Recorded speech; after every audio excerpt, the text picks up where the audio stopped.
Hello, welcome to Politicos. రాష్ట్ర రాజకీయాలు హాట్గా సాగుతున్నాయి. ఒకవైపు శాసనసభ సమావేశాలు జరుపుతుంటే మరోవైపు హైదరాబాద్ యూనివర్సిటీ భూముల విషయం అయితే తెర మీదకి వచ్చింది. దీని గురించి మాట్లాడడానికి మనతో పాటు ఉన్నారు BJP state general secretary Kasam Venkateswarlu గారు. వారితో మాట్లాడే ప్రయత్నం చేద్దాం. అన్న నమస్తే అన్న. సో ఈరోజు ప్రెస్ మీట్ వేదికగా కూడా హైదరాబాద్ యూనివర్సిటీ భూముల గురించి ఒక చర్చను లేవనెత్తారు. ఏంటన్న దీని ప్రధానమైనటువంటి అంశం? ఆంధ్రప్రదేశ్ రాష్ట్రం ఉమ్మడిగా ఉన్నప్పుడే సెంట్రల్ యూనివర్సిటీ హైదరాబాద్కు 2300 ఎకరాల భూమి కేటాయించారు ముల్కీ రూల్స్ ప్రకారం. ఆ సందర్భంలో చేసిన దాన్ని ఇవాళ ఆ యూనివర్సిటీ మన యొక్క దేశం మొత్తంలో 4వ ర్యాంకు ప్రెస్టీజియస్ యూనివర్సిటీగా వెళ్ళింది. దాంట్లో ఫుట్బాల్ మ్యాచ్ చూసేందుకు పోయి ఫుట్బాల్ ఆడుతుందుకు పోయి రేవంత్ రెడ్డి గారు అక్కడ ల్యాండ్స్ ఎక్కువ ఉన్నాయని చెప్పేసి ఇవాళ దాంట్లో 400 ఎకరాలు ఒక ప్రైవేట్ సంస్థలకు అప్పచెప్పేసి అమ్మేద్దామని చెప్పేసి నోటిఫికేషన్ జారీ చేయడం ఏదైతుందో దీన్ని తీవ్రంగా ఖండిస్తూ ఉన్నాం. సరైనటువంటి చర్య కాదు ఇది. భావితరాలకు ఉపయోగపడేటువంటి యూనివర్సిటీ ల్యాండ్స్ ఎక్స్టెన్షన్ అవుతూ ఉంటాయి. ఏ రకరకాల ఇన్స్టిట్యూట్స్ని ఎస్టాబ్లిష్ చేసుకునేటువంటి అవకాశం ఉంటుంది. కానీ నువ్వు ఇచ్చింది లేదు, నువ్వు చేసిందే లేదు. కానీ అప్పనంగా నువ్వు ఉన్నటువంటి భూమిని అమ్మేసి ఒక 10,000 కోట్లు వస్తే ఆ 10,000 కోట్లతో ఒక పథకాన్ని పెట్టేసి ఆ పథకాన్ని పనిచేస్తా అని చెప్పేసేటువంటి అధికారం నీకు లేదు. ఇలా యూనివర్సిటీ భూములు అమ్ముకోవడానికి నీకు అధికారం లేదు. నువ్వు అనవసరమైనటువంటి పిచ్చి పని చేస్తున్నావు అని చెప్పేసి ప్రజలందరూ భావిస్తూ ఉన్నారు.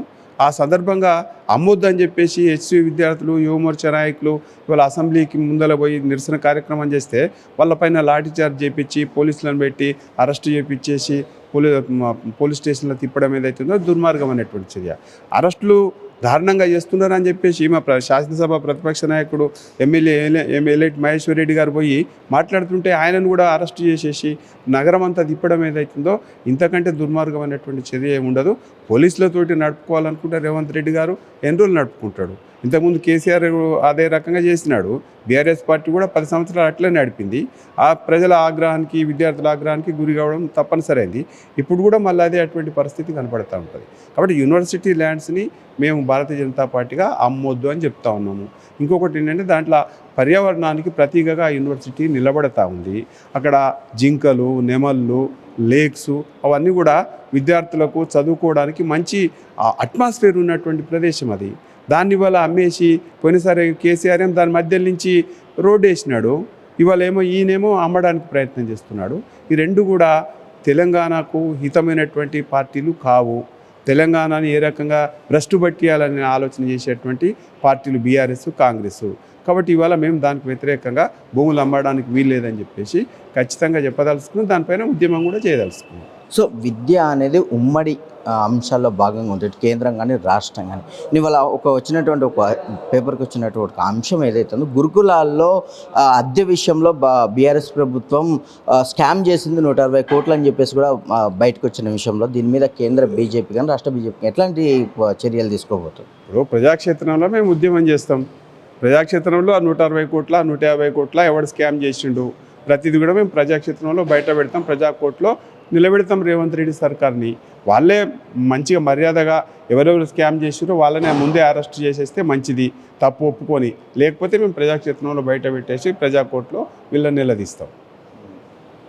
సో ఏదైతే ఇప్పుడు ఆర్మూర్ రాకేష్ రెడ్డి కూడా అసెంబ్లీలో మాట్లాడుతూ కాంగ్రెస్ ప్రభుత్వం నేను 90 లక్షలు నాకు ఇచ్చింది, 1.5 కోటి పనులు ఉంటాయి అని చెప్పేసి కూడా చెప్తున్నారు. మరోవైపు కాంగ్రెస్ నేతలు బీజేపీ ఎంపీలు 8 మంది ఉండి ₹1 కూడా తీసుకురాలేదని చెప్తున్న పరిస్థితులు ఉన్నాయి. ఎట్లా అన్న అసలు దీన్ని ఎట్లా అర్థం చేసుకోవాలి ప్రజలు?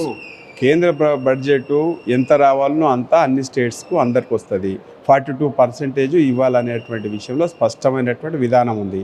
అది తెలంగాణ ప్రభుత్వానికి వస్తుంది. తెలంగాణ ప్రభుత్వము అసలు తెలంగాణ ప్రభుత్వానికి ఆర్థిక వ్యవస్థని ఒక ప్రక్షాళన చేసేసి దాన్ని ఆర్థికంగా ఈ రాష్ట్రాన్ని బలోపేతం ఏ రకంగా చేయాలనేటువంటి సంస్కరణలు కానీ ఆలోచన కానీ ఎప్పుడు చేయలేదు.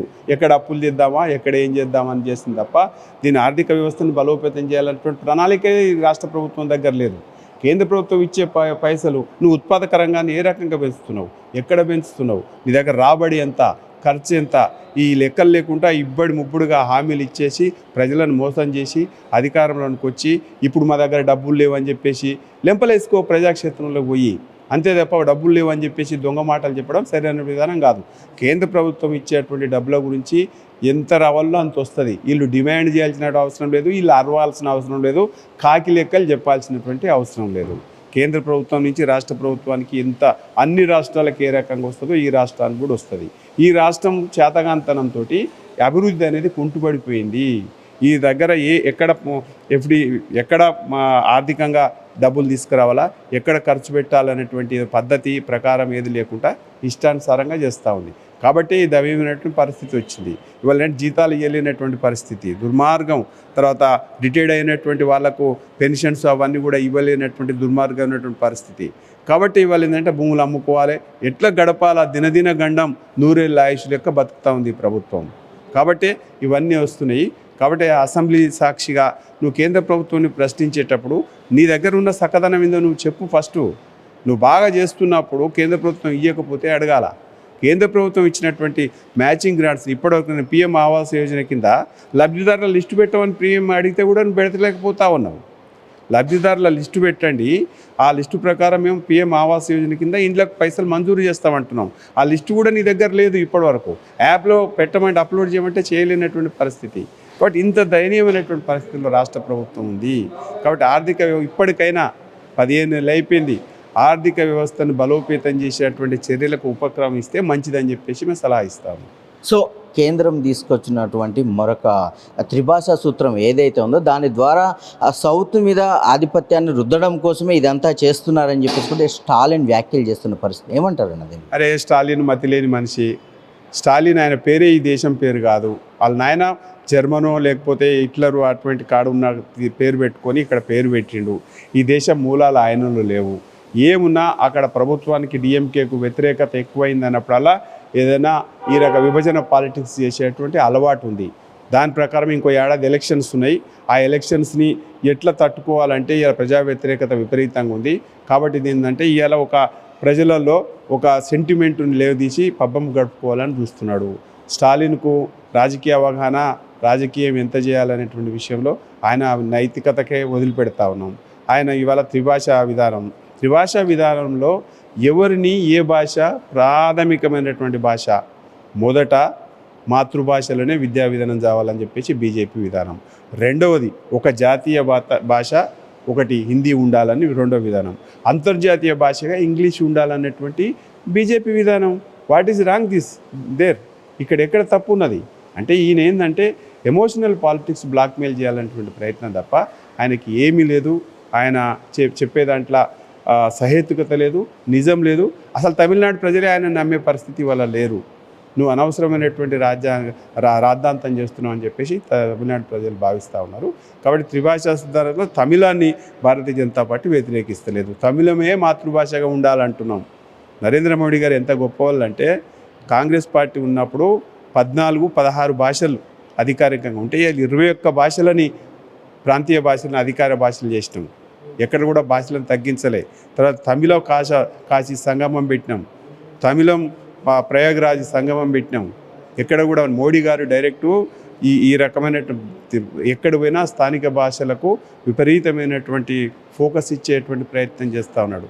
దమ్ముంటే స్టాలిన్ ఇంజనీరింగు మెడికల్లో తమిళ్ బుక్స్ని ప్రింట్ చేపి ఏదో సెంటిమెంట్ చేసి రంగులేసుడు కాదు. మాతృభాషలో నువ్వు ఇంజనీరింగ్ని, మాతృభాషలో మెడిసిన్ని చదివి అప్పుడు తెలుస్తుంది నీకు ఏందనేది. నువ్వు ఏదో చేయాలని చెప్పేసి ప్రజలలో ఏదో భయాందోళన సృష్టించేసి పబ్బం గడుపుకోవాలని చూస్తున్నాం. ఇది సరైన విధానం కాదు. దేశ ప్రజలందరూ కూడా దీన్ని వ్యతిరేకిస్తూ ఉన్నారు. రెండోది త్రిభాషా విధానం ఏదైతుందో 1968లో కొఠారి కమిషన్ ప్రతిపాదించింది, దాన్ని ఇంప్లిమెంట్ చేసింది.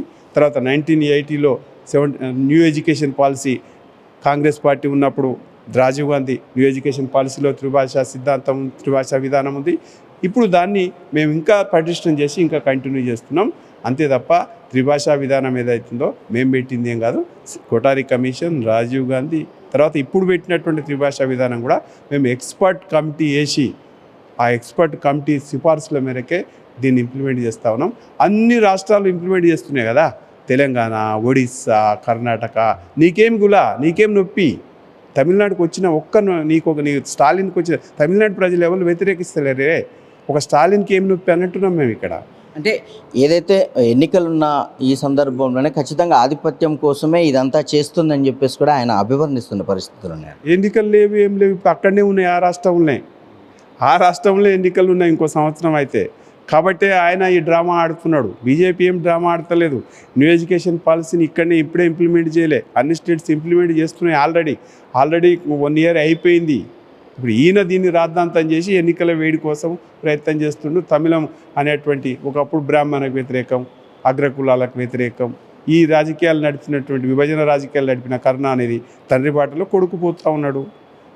హిందీ భాష పేరు మీద దాని వ్యతిరేకత చేసేసి ఇవాళ పబ్బం గడుపుకోవాలని చూస్తున్నాడు. సో ప్రధానంగా దక్షిణాది రాష్ట్రాల నుంచి వినపడుతున్నటువంటి ఒక ప్రధానమైనటువంటి అంశం, దక్షిణంలో ఉన్నటువంటి ఆదాయాన్ని తీసుకెళ్ళి నార్త్కి కట్టబెడుతున్నారు, అప్పనంగా మొత్తం డబ్బులన్నీ ట్రాన్స్ఫర్ చేస్తున్నారని చెప్పేసి కూడా ఒక వాదన వినిపిస్తుంది. దీంట్లో నిజం లేదంటారండి? అదే హైదరాబాద్కు రెవెన్యూ ఎక్కువ వస్తుంది, అంతా హైదరాబాద్కి ఖర్చు పెట్టుకోవాలి. మద్రాసుకు రెవెన్యూ విపరీతంగా వస్తుంది, అంతా మద్రాసుకి ఖర్చు పెట్టాలి. మరి కన్యాకుమారికి ఎందుకు ఖర్చు పెడతా ఉన్నాడు స్టాలిన్? ఇక్కడ రేవంత్ రెడ్డి ఆదిలాబాద్కి ఎందుకు ఖర్చు పెడతా ఉన్నాడు? ఆదిలాబాద్లో రెవెన్యూ తక్కువ వస్తుంది, దానికి హైదరాబాద్కు రెవెన్యూ ఆదిలాబాద్కి వచ్చింది హైదరాబాద్కి ఖర్చు పెట్టాలి, హైదరాబాద్కి వచ్చిందని హైదరాబాద్కి ఖర్చు పెట్టాలి. ఇది కాదు, హోల్ స్టేటు యూనిట్గా చూసుకొని ఆలోచన చేసి ఎక్కడైతే పేదవాళ్ళు ఉంటారు, ఎక్కడైతే అభివృద్ధి చెందలేదు అన్నీ కూడా హైదరాబాద్కి ఈక్వల్గా తీసుకొచ్చేటువంటి ప్రయత్నం చేయాలి. అది కూడా మద్రాసు కూడా అంతే. కన్యాకుమారి ఎట్లా ఉండాలి, లేకపోతే తిరువనవెల్లి ఎట్లా ఉండాలి, లేకపోతే ఇంకొక మారుమూలమైనటువంటి మదురై ఎట్లు ఉండాలి, ఇవన్నిటిని కూడా ఒకే దృక్పథంతో చూసి అందరిని ఈక్వల్గా తీసుకొచ్చేటువంటి ప్రయత్నం చేయాలి. అంతే తప్ప కేంద్ర ప్రభుత్వం వచ్చేసి మద్రాసుకు తక్కువ ఇస్తుంది, తెలంగాణ హైదరాబాద్కు తక్కువ ఇస్తుంది. నువ్వు ఎట్లా చేస్తున్నావు చెప్పు? నీ బడ్జెట్ని ఎట్లా అలొకేట్ చేస్తున్నావు? హైదరాబాద్కి వచ్చే బడ్జెట్ హైదరాబాద్కి అంత చేయి. మరి హైదరాబాద్ పైసలను తీసుకొని పోయి పాలమూరుకి ఎందుకు పెడుతున్నావు? హైదరాబాద్ పైసలను తీసుకొచ్చి ఖమ్మం ఎందుకు పెడతా ఉన్నావు? అంటే ఈ ఆలోచనే కరెక్ట్ కాదు. ఒక స్టేటు అంతా కూడా ఒకే యూనిట్గా ఆలోచన చేయాలా, అంతే తప్ప నీ ఇష్టం ఉన్నట్టుగా ఆలోచన చేసేసి ఇది ఇట్లా ఉంది, నువ్వు మద్రాసుకు హైదరాబాద్కు కంపేర్ చేసుకున్నప్పుడు ఢిల్లీకి కేంద్ర ప్రభుత్వం కూడా అన్ని రాష్ట్రాలని ఎట్లా అప్లిఫ్ట్ చేయాలా, పేద రాష్ట్రాలు, బీమారీ రాష్ట్రాలు ఎట్లా ముందరకు తీసుకుపోలే, అప్పుడే దేశం బాగుపడుతుంది. మన పక్కింటోడు మొత్తం అడక తిని గుడిసెలు ఉంటుంటే నువ్వు 7 అంతస్తుల బిల్డింగ్ కట్టుకొని దాంట్లో ఉంటే సరైన విధానమా? అది కాంగ్రెస్ పార్టీ, డిఎంకే లేకపోతే యూపీఏ వీళ్ళ కుట్రనే ఇది రకంగా ఉంటుంది. పేదోడుగా ఉండాలా, బలిసినోడు లెక్క ఉండాలనే అదే రకంగా నడిపిస్తూ ఉంటుంది. పేదవాడికి తెలివి రావద్దు, మాకే ఓటేయాలనుకుంటారు. ఇవాళ పరిస్థితి మారిపోయింది. అందుకని ఏ రకంగా దీన్ని డిస్పారిటీస్ క్రియేట్ చేయాలని ప్రయత్నం చేస్తారు. సో ఈరోజు ప్రతి ఒక్కరి నోట్లు నానుతున్నటువంటి ప్రధాన అంశం ఒక నానుడిలాగా అయిపోయింది డీలిమిటేషన్. ఇది ఏదైతే సౌత్ రాష్ట్రాల మీద ఆధిపత్యాన్ని చెలాయించడం కోసమే ఈ డీలిమిటేషన్ తీసుకొచ్చి గతంలో వ్యవసాయ చట్టాలు కానివ్వండి, 1 నేషన్ 1 రిలీజన్ 1 ఎలక్షన్ అనేది తీసుకొచ్చి అవన్నీ కలవట్లేదు కనుకనే ఈరోజు పార్లమెంట్ సీట్లను పెంపొందించే దిశగా కూడా నార్త్ని ప్రోత్సహిస్తూ అక్కడ ఆధిపత్యాన్ని ఇక్కడ రుద్దడం కోసమే చేస్తున్నారని చెప్పి చెప్తున్నారు. రాజ్యాంగ ప్రక్రియ అది. ప్రతి 20 సంవత్సరాలు ఒకసారి డిలిమిటేషన్ జరగాల. అది వీళ్ళు తీసుకొచ్చింది కాదు, అది కంటిన్యూగా కావాల్సినటువంటి ప్రక్రియ. దాన్ని కంటిన్యూ చేస్తారు అంతే తప్ప ఎక్కడ కూడా సౌత్కో లేకపోతే నార్త్కో ఎక్కువ, సౌత్కి ఎక్కువ అనేటువంటి ఏ తేడా ఉండదు. రెండవది ఏంటంటే అమిత్ షా గారు స్పష్టంగా చెప్పిండ్రు, ఇప్పుడున్నటువంటి రేషియో ప్రకారమే ఆల్ ఇండియా వారిగా అన్ని రాష్ట్రాల్లో పెరుగుతాయి, ఎక్కడ కూడా తగ్గే ప్రశ్నే లేదు, నిష్పత్తిని కూడా తగ్గించే ప్రశ్నే లేదని చెప్పేసి గౌరవ హోంమంత్రి అమిత్ షా గారే చెప్పినారు. దాని తర్వాత ఇంకా దాని గురించి చర్చ చేయాల్సిన అవసరం లేదు. వివేకం లేక అవివేకులందరూ ఈ చర్చ చేస్తూ ఉంటారు తప్ప మరి డిలిమిటేషన్ ఆపేయాలనా చెప్పండి? అదే కాంగ్రెస్ బట్టి విక్రమార్క ఈరోజు డిలిమిటేషన్ అనేది శాస్త్రీయత లేదు, దీని మీద ఇంకా చర్చ జరగాలి, అప్పటి వరకు దీన్ని ఆపాలని కూడా చెప్తున్న పరిస్థితులు. ఎగ్జాక్ట్లీ, డిలిమిటేషన్ శాస్త్రీయంగా లేదని అంటున్నావు కదా, శాస్త్రీయంగా ఎట్లుండాలనో చెప్పు. ఇప్పటి వరకు దానిపైన కేంద్ర ప్రభుత్వం కానీ ఏమి కమిటీ వేయలేదు, దాని గురించి ఏ రకమైన ఆలోచన చేయలేదు. ఇంకా చేసినప్పుడు విధి విధానాలు వచ్చినప్పుడు దాని మీద నువ్వు సవరణ చేయి, అంతే తప్ప ఏది లేకుండా నీకు నువ్వే కాగ్యోల పెడితే ఎట్లా? అల్లు లేదు సోలు లేదు, అల్లుని పేరు సోమలింగం అన్నట్టుంది బట్టి విక్రమార్క గారి పరిస్థితి. బట్టి విక్రమార్క గారు ఏం జరుగుతలేదు, ఇంతవరకు డిలిమిటేషన్ గురించి కేంద్ర ప్రభుత్వం చర్చ చేయలేదు, విధి విధానాలు హోమ్ మినిస్టర్ ఇంకా బయట పెట్టలేదు, ఎట్లా చేస్తారు అనేది చేయలేదు. కానీ అప్పుడే గొడవ పెడతా ఉన్నారు. మీకు అంశాలు ఇవన్నీ పక్కదారి పట్టిస్తాను. రాష్ట్రం అప్పుల పాలైపోయింది, మీరు 1,58,52,000 కోట్ల రూపాయలు అప్పు చేసినాం 15 ఏళ్ళలో అని చెప్పారు. జీతాలు కూడా ఇవ్వలేకపోతున్నాం అని చెప్పినారు. ఇవన్నీ చర్చ రాకుండా ఉండడం కోసమే ఈ లేనిపోని అంశాలన్నింటినీ ఎత్తుకుంటారు తప్ప వేరే ఏం లేదు. సో కొత్తగా నిర్మిస్తున్నటువంటి పార్లమెంట్లో 888 సీట్లు మాత్రమే ఉన్నాయి. సో వీటిని పెంచే అవకాశం ఉందా, లేకపోతే రాజకీయ వ్యూహంలో భాగంగానే అసలు వీటి లెక్కల్ని సమాజంలోకి తీసుకురావట్లేదు అనేది ఒక ప్రధానమైన అంశం. ఏమీ కూడా దాని మీద కమిటీ వేయలేదు, దాని మీద విధి విధానాలు ఖరారు చేయలేదు. ఆ చేసిన తర్వాత మాట్లాడతాం. సో ఇప్పుడు పొలిటికల్గా ఇటు బీసీ రిజర్వేషన్ 42 రిజర్వేషన్ల మీద కేంద్రంతో కొట్లాడాలి, ఖచ్చితంగా బీజేపీ ఎంపీలందరూ మాకు సహకరించాలని రేవంత్ రెడ్డి పిలుస్తున్న పరిస్థితి.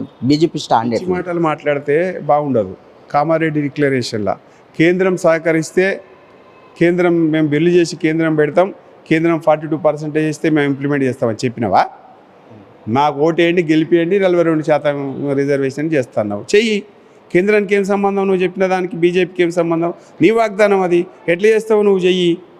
మేము ఇన్ ప్రిన్సిపల్గా బీసీలలో ముస్లింలు కలపడానికి భారతీయ జనతా పార్టీ వ్యతిరేకిస్తుంది. ఇవాళ 10% ముస్లిమ్స్ని ఇవాళ బీసీలో కలిపి 56% అని చెప్పినావు. మేము ఎట్లా ఒప్పుకుంటాము? Bharatiya Janata party in principle రాజ్యాంగం ప్రకారమే పోతుంది, రాజ్యాంగానికి వ్యతిరేకంగా పోము. ముస్లిం మతపరమైనటువంటి రిజర్వేషన్లు ఇవి రాజ్యాంగం వ్యతిరేకము. కాబట్టి మేము ముస్లింలను బీసీని కలుపుతున్నావు, ఇది సరైన విధానం కాదు. కాబట్టి నేను దీన్ని వ్యతిరేకిస్తున్నాను. అప్పుడేమో కేసీఆర్ గిరిజన యొక్క రిజర్వేషన్ని పెంచుతూ ముస్లిం రిజర్వేషన్లు పెంచి 2 తీర్మానం చేసి పంపినట్టు ఇవాళ బీసీలలో ముస్లింలు కలిపి నువ్వు పంపించేటువంటి హక్కు ఎక్కడిది? బీసీల యొక్క రిజర్వేషన్ తగ్గించేసి దానికి ముస్లిమ్స్ని యాడ్ చేసి బీసీల అంటే వాళ్ళ యొక్క ప్రత్యేకతని మొత్తం తగ్గించాలని చూస్తున్నావా? ఇది సరైన విధానం కాదు.